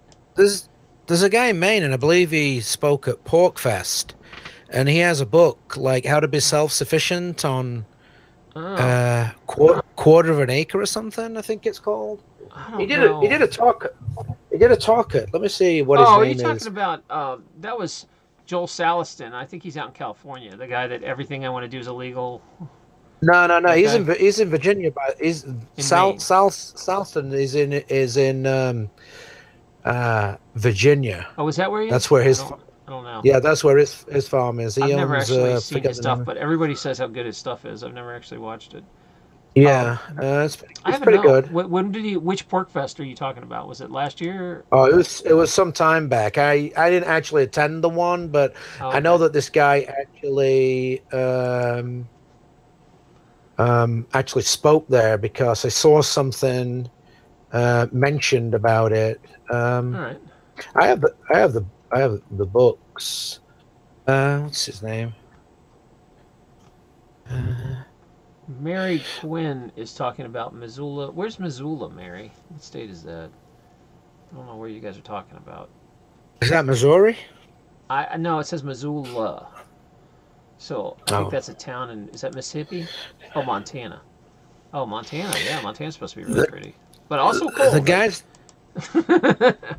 Yeah, what are you saying? The guy's name is Brett L. Markham. Mini farming self-sufficiency on quarter of an acre. How did I miss that talk? And apparently, yeah, it's he spoke at Pork Fest. I'll have to look him up. I definitely maybe get him on the show. I didn't know if he lives up here. I'm very interested in how people do self-sustaining in cold weather. That'd be a cool topic. Look. He's got some YouTube videos too. I can't remember what it was that he spoke there. I wasn't at Pork Fest for that one when he spoke, but yeah. We have a bunch of Canadians in the chat, and the Canadians, like, do you know people that completely are self-sustainable in Canada, or is that like a pipe dream? Would you have to have a giant, huge greenhouse? Actually, I honestly don't know anyone that's 100% self-sustainable. I don't think there's anyone out there. They still go buy food. They still go to the store. I can't think of anyone that's still, like, could actually completely live off if they had to. Not that I'd want to, but it'd be nice to be able to if you had to. I don't know. Ooh, Amanda says her house will be paid off in 3 months. Way to go, Amanda! That's a big deal to have your house paid off, man. That is like freedom. Yeah. Yeah. Good job. Mortgage. Get out of that mortgage debt trap. Oh, it's the worst. I live a very, very cheap lifestyle because I just refuse to have a mortgage. I save up and I buy another crappy place, and then crappier, a little less crappy, and a little less crappy. And they get better and better, but it takes a few years. Food isn't the problem, heat is. Oh, okay. Long hair. I did see that they do have a few earthships in Canada that seem to work, so apparently they still work up there. Those things are springing up all over the place. Yeah, they're a real bitch to build, but they're they're basically, you have no utilities. They just run completely on passive. They're so far ahead of everything else out there. It's pounding the tires. That's the problem. Yeah, so much energy goes into that. So much. And then, I was sitting here thinking, these guys are all doing it with sledgehammers, and I get that you're kind of doing it by hand. But then I see these dudes do rammed earth projects that have like a full hydraulic machine that beats the earth, and I'm like, why the hell aren't they using that on tires? Like, if I was going to build a house, I would spend $500 and buy that machine. I am way too old to be pounding sledgehammers for 3 years in the dirt. I've actually got an idea. Actually, bring it. Okay, so these tires, right, are all like stacked on top of one another, and they're, filled with earth. What if you could, I don't know, like put these together in sections? Obviously, you're gonna have like where the other one fits in type of deal. And so you build like a 6-foot section. So you stack all these tires, and then you fill them with like hempcrete or something like that, and then you sell them to people that want to, sell them as bricks already ready to go. Yeah, like they're already in sections. So basically, all you have to do is fit them together like a jigsaw piece. Do you get what I'm saying? Yeah, like obviously they would have. You could make them big, they would have gigantic like Adobe bricks, or like hooks in them, and then you'd lower them in by crane, and then you slot them into the next, and so on and so on and so on. Do you get what I'm saying? Yeah, that'd be a neat idea. I'm planning on taking some classes to learn how to make that stuff. How to really make good cob up here, hempcrete, and how to make, like aircrete's a really neat idea, but I don't think it works up north. I don't know. Everything would be easier if I'd move south, but I don't want to move south. It's too hot. So are you definitely you're definitely staying in New Hampshire? Who the hell knows? Like, I have a lot of weird stuff that happens down in my life. So, like, I say that now, but like you could tune in 3 weeks from now, and I'd be like, I'm moving to Mexico. I don't know. I'm very drifty in the wind. So right now, this is where I'm at. So I'm trying to homestead and learn something, because I don't want to put my life off so much that I'm like, I don't do anything because I don't know if I'm going to stay here. At least if I build something, I can turn around and sell it or give it to somebody or something. But I think you could definitely crowdfund a project. I think you could definitely. I mean, I can't. I want to believe I could, but I mean, I can't even. I've got like $20 a Patreon. I can't even get someone to Patreon. I don't know how the hell they're gonna crowdfund me for $20,000. Like, well, are you giving anything back? Like with some patrons, they give a T-shirt or no. I don't do physical stuff because it's a pain to deal with. I do digital stuff, but I am gonna make some courses, and some extra stuff that people can get on there for free if they Patreon a certain level. It's just it's in the process. There's a lot, but I'm just saying I've never had success crowdfunding anything. I don't understand how these people do it. I wish that would be so cool. I'd be like, hey guys, let's crowdfund $20,000 and buy something and build something. That would be awesome. But I don't. Yeah. I love the idea. Just I'm not sure why crowdfunding never seems to work for me. If you got, I don't know. Have you ever had success with it? I've never really done it. Oh, so okay. I've never tried it. Yeah, I don't know if it's people are kind of like, when it was new, it was a lot easier, but now that 1 million people have crowdfunded, it's like, oh, another crowdfunding thing. It's like your friend that has Tupperware parties. You're like, oh. Yeah, some people are very successful at it. They could put a crowdfunder up for something ridiculous, and next thing you know, it's raised $500,000 or whatever. Yeah, I guess it's just a mental hang up that I have never had success, but maybe I could try it again. I mean, this is a cool project, and it's for like everybody, so maybe. Yeah. I guess you have to have an altruistic project. Yeah. Yeah, I'm open to it. So, are you doing anything down North Carolina right now? No, not really. You playing with any projects? No, I'm just trying to get creative, come up with some ideas for more, YouTube videos, be them stupid or whatever, just. It's just, I don't know, just. It's fun. I mean, like, I've always had a slow growth because I'm a variety channel. It's a slower thing. If you were like just one thing, like if you did nothing but jury nullification, you would be bigger. But the problem is you probably get bored of doing that for 10 years and want to stop. Well, it's not so much that. Like, unless you get somebody with you to watch your back, it can be very dangerous. Oh, the jury nullification. Yeah. I've seen a lot of my friends get arrested doing that. You know how people are. I mean, I had George Donnelly on here, and I remember how bad that went with him.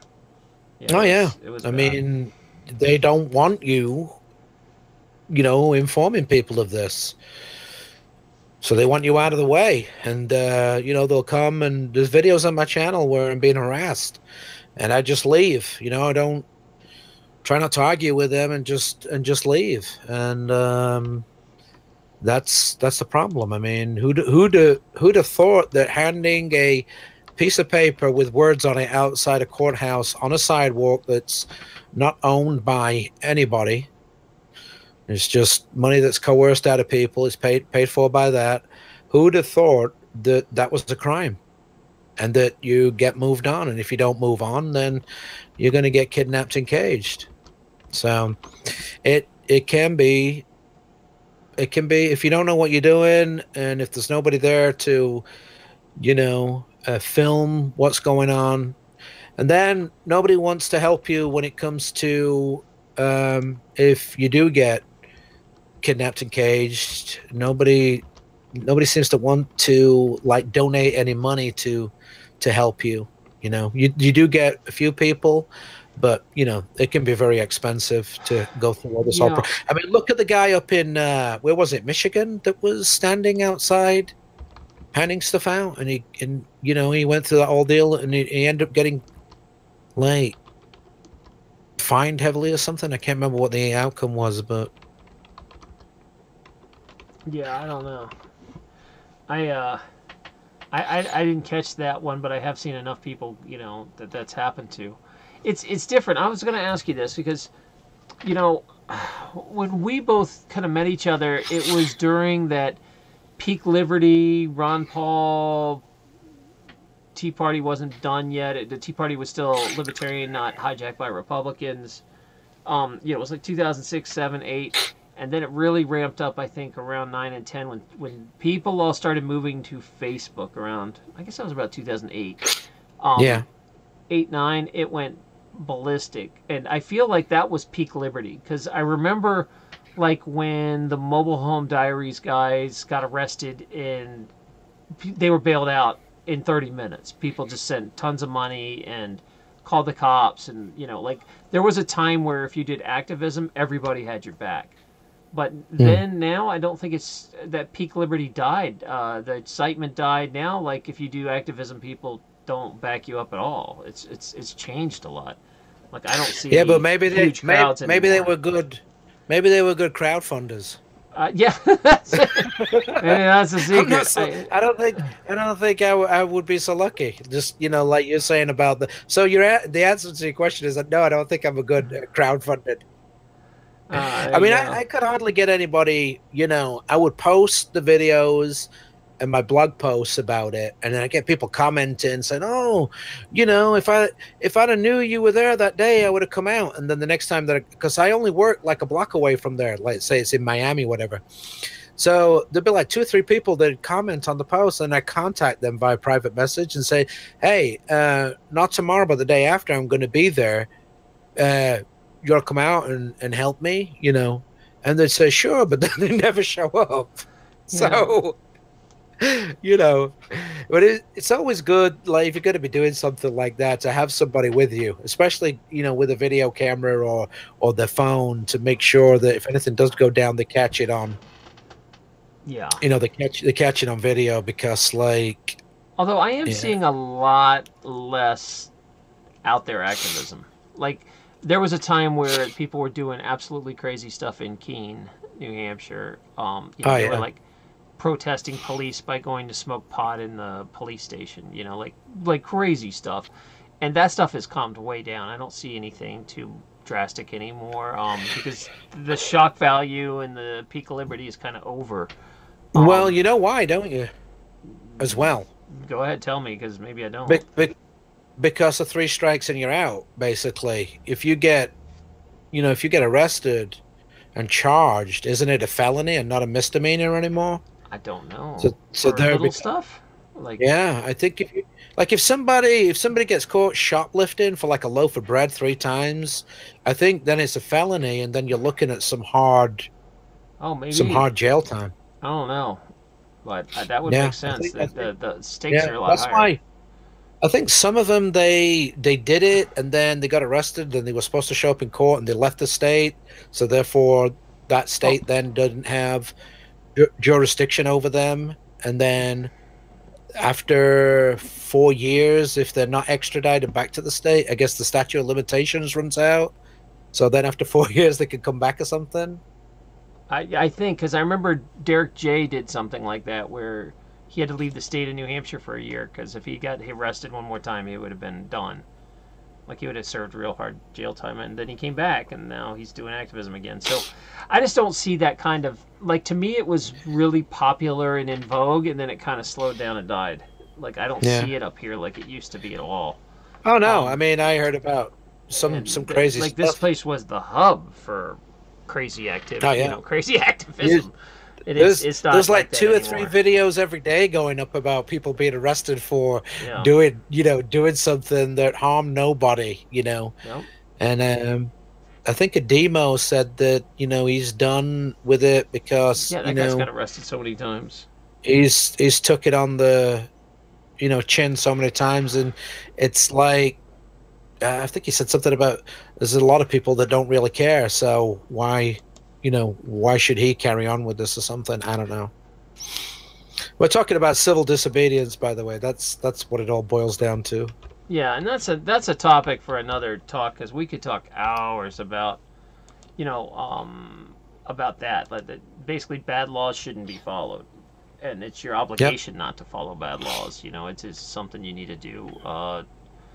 And so that's a whole nother thing. But I'm trying to stay on topic more of this. This actual topic is gratitude and being happy, and it's getting near the holidays, which is the ground zero for wanting and desires for a lot of people, especially if you got Yeah. kids. All you're gonna hear about is that damn Xbox or whatever they want. So how do you push against the system and not get sucked into that? And I think part of it is what we're doing here, talking with this crowd here, and being to a point where you feel good when you're done, and you replacing material things with experiences. Hanging out with people and feeling good, and that's my best guess. I wish I knew the answer, but I'm all ears. Yeah. Well, I remember my grandparents when, like, I was growing up, like, saying, God, I got all these toys. We never had these when I were a kid. We used to play with boxes and, like, because we used to get action figures, like, I guess they're called G.I. Joes over here. Yeah. In England, they're called Action Man. So when I was, like, I don't know, 5, 6, 7, 8, I used to play with, Action Man, and used to have all the tanks and all that stuff. And like, say, why don't you get him a whip at a top or something? It was like a stick with a piece of string on it, and then a wooden like spinning thing, and I don't know. There's an act to doing it, but you whip it, and this thing like spins round. Oh yeah. We used to have battling tops. Those were Gyroscopes. Yeah. They were interesting. Gyroscopes. I forgot about the gyroscope crave. Those things were everywhere for a while. But they were fun. They were like our fidgets. Yeah, I mean, to me, like, these are man-made constructs, right? That man's come up with, and it's great. Don't get me wrong. If you've got family that you don't get to see often, or even if you just want to have a get-together, so I think you should just be grateful for, and be around family and friends. But like you said, with kids, it's hard because there's the peer pressure of all their friends at school telling them what they're gonna get, they should get. So how do you combat that? It's a tough. But I will tell you something. I worked with this guy who was a Christian, hardcore Christian. He used to go and feed the homeless people at a church in Florida. And every Sunday he would go and he would feed these people with his wife and his family. And one Christmas, I was talking to him, and I'm like, "Oh, so what you getting your kids for Christmas?" And he says, "Same as I get them every Christmas." I'm like, "Oh, what do you get them every Christmas?" He says, "Nothing." I'm like, "Oh," I said, I'm shocked. And he's like, "Why?" I said, "Well, I know you're a hardcore Christian, and you do a lot of good.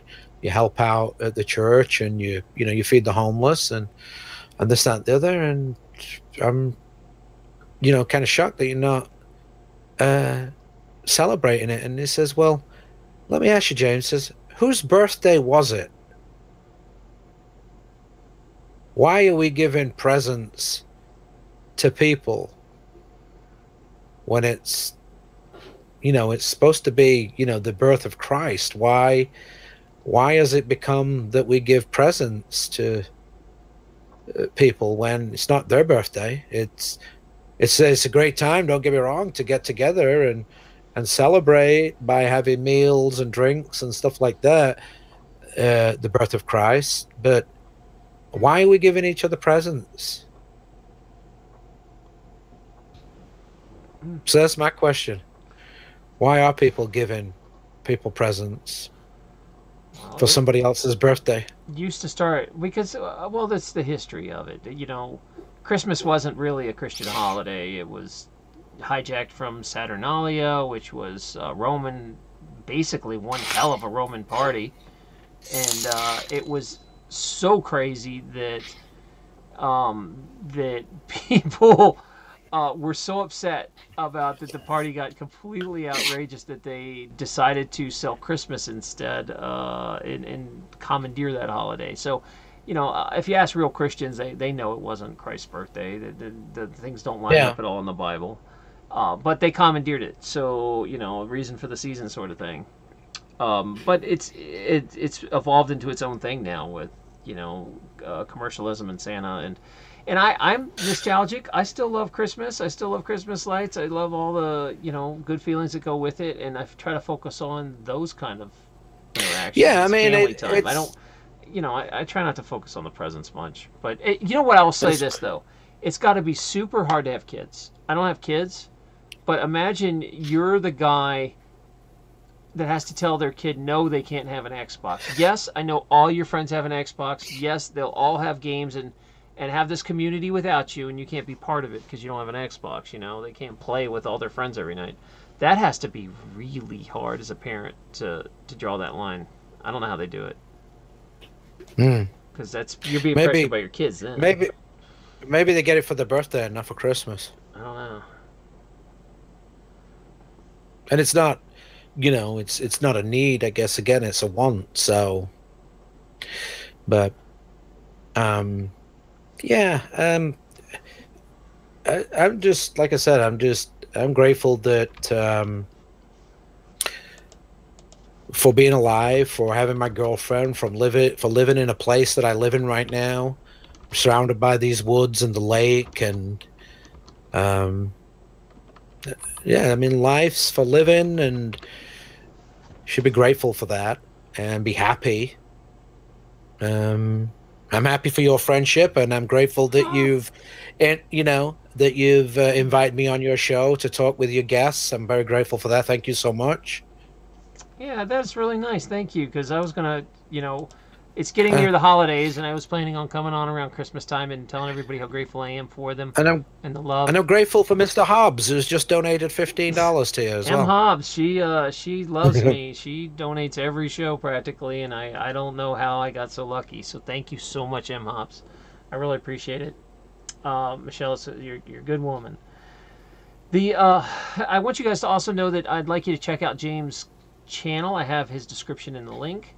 So James is a good friend of the show. He's been around a long time, and I would love for you guys to show his channel some love. He does a lot of interesting stuff. So, but I want to make sure that we come out of here also feeling good and positive. And I just watched the chat, and everybody, it's just like nonstop love over there. Everybody's like, "Oh, you guys are the best. I feel so good," and that's what I want. I want a community where you come in here and you feel good when you walk done. You're not all depressed about something Trump did or whatever.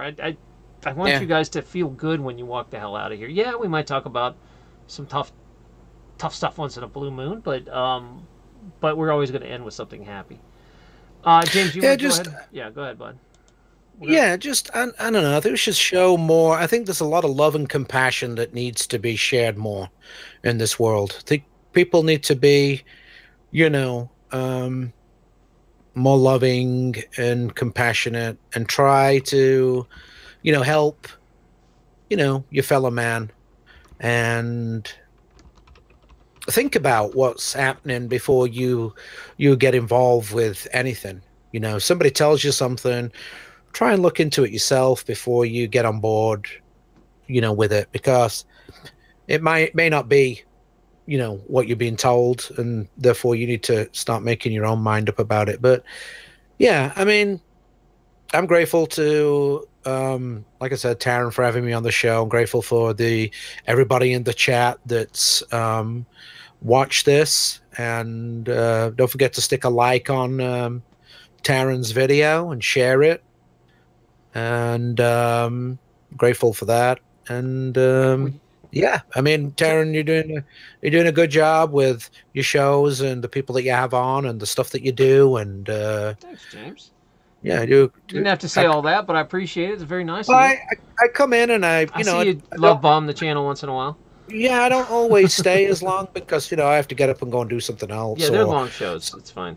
But I come in and I try to stay for about 10, 15, 20 minutes sometimes longer, and I watch what's happening. And I think your documentary is that one with the farming. That was pretty cool. I watched that. I'd like to make more. I make shorter ones now. I don't do like hour-long ones, but I do like mushrooms. I've been really into mushrooms lately.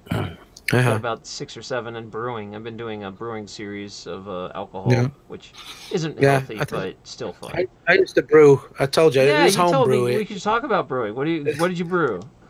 Okay, I brewed beer, lager, mead, wine, red and white. I also brewed sparkling wine, and I brewed some what was it called? Gin and tonic, and there was another one I brewed, but they weren't, I didn't go and get like everything raw. They were kits that I bought from the store and then added the yeast and, did the fermenting either in buckets or demijohns, and then used the filter and filtered them. And then the beer and the sparkling wine, I put those in these kegs called rota kegs. I don't know if they sell them over here. It's like a huge ball that has legs on it, and it has a float inside. There's a pipe with a float on it, and then the top has it's a big top so you can get your hand inside. It's a big 40-gallon. They're called carboys here. Yeah. Okay. Carboys. And then the top also has a what's it called? You could put a gas cylinder on it, so you can gas your beer up if you want. Oh, the kegs. That's what you mean. Okay. Yeah, it's the kegs. Yeah. And so. The mead, the beer, the lager, that was all put into kegs. The wine, the red and the white, was bottled. And the sparkling wine, that was put into a keg. And I started doing this when I was like 14 years of age in England. Good old England. And I did it right up to about 19. And my friends used to come around and they used to drink it all. Amazing. You started brewing that young? That's awesome. Yeah, and then their parents used to call my parents, say, "What has your son done to my son? my son is drunk off his, he's drunk as a skunk. What are you going over there?" And my father would say, "Well, maybe you should come around and try some. It's pretty good stuff." Oh, So good times. But yeah, we used to have a airing cupboard, they call it, which has a tank in it because we had a coal fire. And the coal fire had a back boiler for the central heating, and it used to heat the water and the hot water, and then the water for the radiators.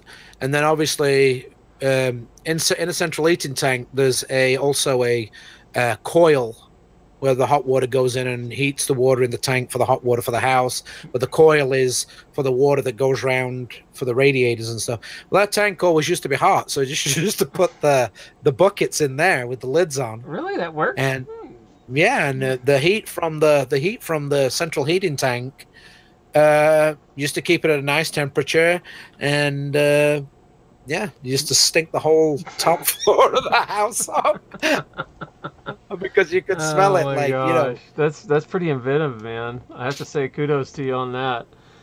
No, I'm a very amateur brewer. I just brew for fun. And what's stupid is I don't even drink. I barely drink. I give it all away to people. I just enjoy brewing. It's fun. That's all. Anyway. I used to have a gravity meter too. Have you seen those? The ones that tell you how much alcohol's in something? Yeah, you just put it in and it floats, and when it gets to the certain thing, like, now that's not good enough, put some more sugar in. Yeah, that's it. Done. Yeah. Oh, good memories. Good memories. Yeah. I'm glad you brought that up because it's like something that I totally forgot about until you started talking about on your channel. Funny. It's amazing how, like, when somebody starts mentioning something, you can bring back some. But like looking back on that now, yeah, they were fun times. That 5 years of my life, even though I was in school, I'd be coming home and drinking when I come home from school. I think I was a good few nights out the week. Yeah, it was very big. I was telling people that my friends I hung out with were really heavy drinkers in high school. Like, that was what we did for fun. We would binge drink and play drinking games. And we all played rugby. And it's just a very rugby culture. You go sing dirty songs and throw beer on each other. Very meathead sort of thing to do. I guess we were sort of bros. And then in college, it just goes to a whole other level. I mean, the parties there were just ridiculous. And then when I got done, I was like, I can't drink like this for the rest of my life. I just stopped. As soon as I stopped playing rugby and went to chiropractic school, that was it. I was done. That's another thing that we should be grateful for. Good times in the past. Good times. Yeah, they were fun. You guys remember that. I'm going to drop some Mr. Rogers on you. And you guys know who Mr. Rogers was. If you grew up in the 70s, 80s, 90s, he's a real nice guy. He loves you just the way you are, Mr. Rogers. And he used to do this thing where he'd say, I want you to take 10 seconds. And I want you to think about someone either here or who's passed on and how they affected your life for the better. And he would stop the show and he would make kids sit there for 10 seconds. And we can do it right now.